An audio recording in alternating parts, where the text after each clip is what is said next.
Wala nang maraming paligoy-ligoy pa. Diretso sa punto na.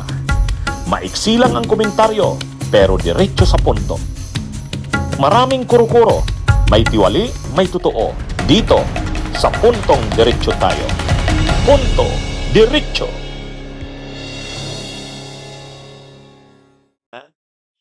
Okay, mga kabunyog, mga kababayan, nalaman natin na yung palang pinakahuling survey, 'di ba, nirelease na ng Pulse Asia yung survey nito. Yung ginawang survey ng February 27 to March 2, presidential survey.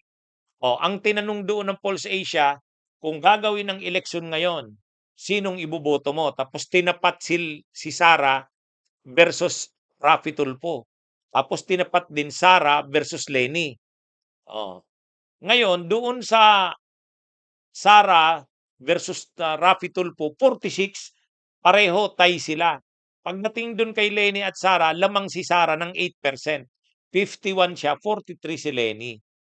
Ngayon, ang nagpa-survey pala noon, mga kabunyog, mga kababayan, si Mig Subiri, commission survey pala yon. Commission survey pala yon. Alam nyo, ang survey kasi ng mga Pulse Asia, SW, siyempre magastos yan.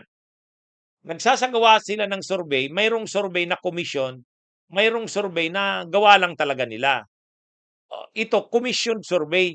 Ibig sabihin, kinumission ni Senador Mig Subiri. May pera naman si Mig Subiri. At saka, interesado siguro siyang malaman. Interesadong malaman ni Mig Subiri, ano nga ba talaga ang standing ng mga pangalan na posibleng lumaban sa pagkapangulo. O di siyempre, Sara Duterte, nagdeklara na yan. Hindi man ayaw man banggitin ni Raffy Tulfo na kasi ayaw niya daw, hindi talaga siya magpipresidente o vice president.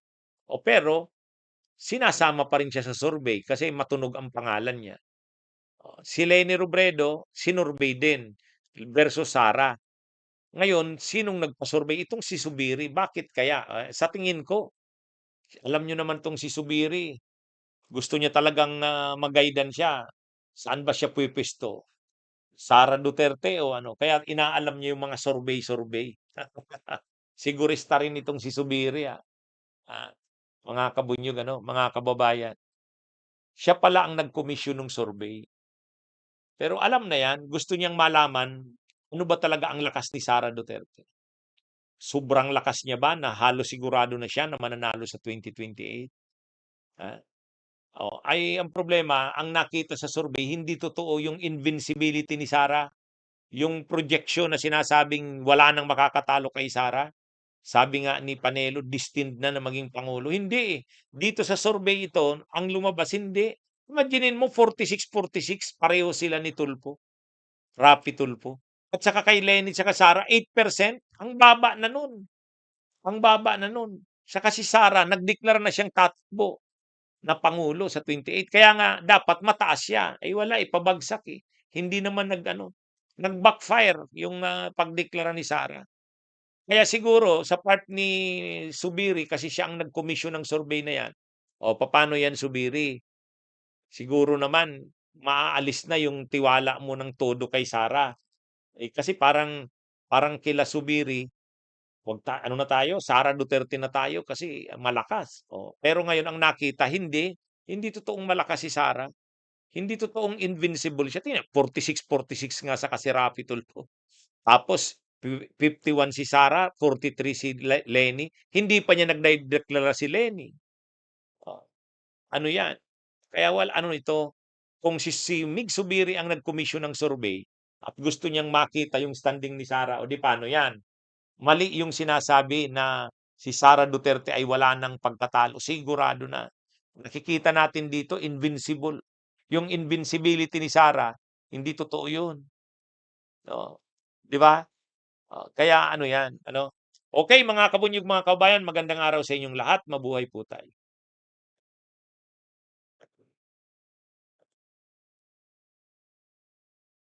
Sa Pulse Asia Survey na isinagawa noong February 27 hanggang March 2 na kinomisyon ni Senador Juan Miguel Zubiri, tinanong ang mga respondent kung sino ang kanilang iboboto sa one-on-one at tunggalian ni Vice President Sara Duterte at ilang piling kandidato sa pagkapangulo. Kung magtatapatan daw si Duterte at si Senador Raffy Tulfo, tabla ang kalalabasan ng resulta.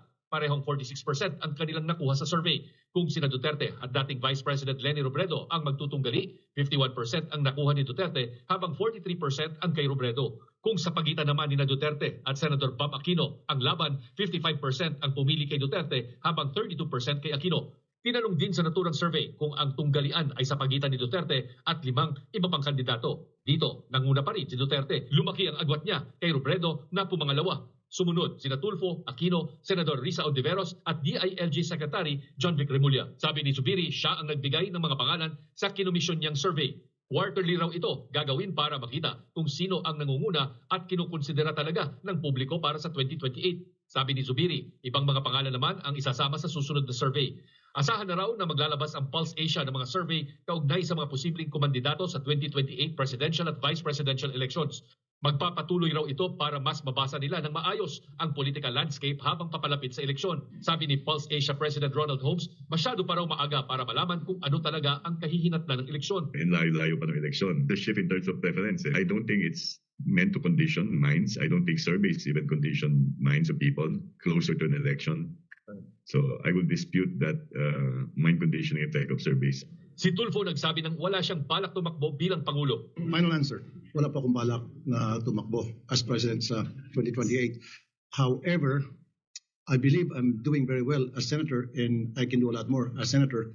Therefore, maasahan niyo re-electionist ako sa 2028. Sabi naman ni Ontiveros, maaga pa para pag-usapan kung sino-sino ang tatakbo sa 2028 at wala pang napipili ang oposisyon. Siguro at the earliest, within the end of this year, pwede namin tukuyin kung sino sa amin ang pinakamalakas. And ang pangarap ko talaga at intention ay magkaisa kami lahat para suportahan yung tao. Bunyog, bunyog, halikan na kasama ka. Bunyog, kapag buklod ay may pag-asa. Luzon, Visayas, Mindanao, isa ang pananaw. Sa bagong Pilipinas ang bunyog isisigaw.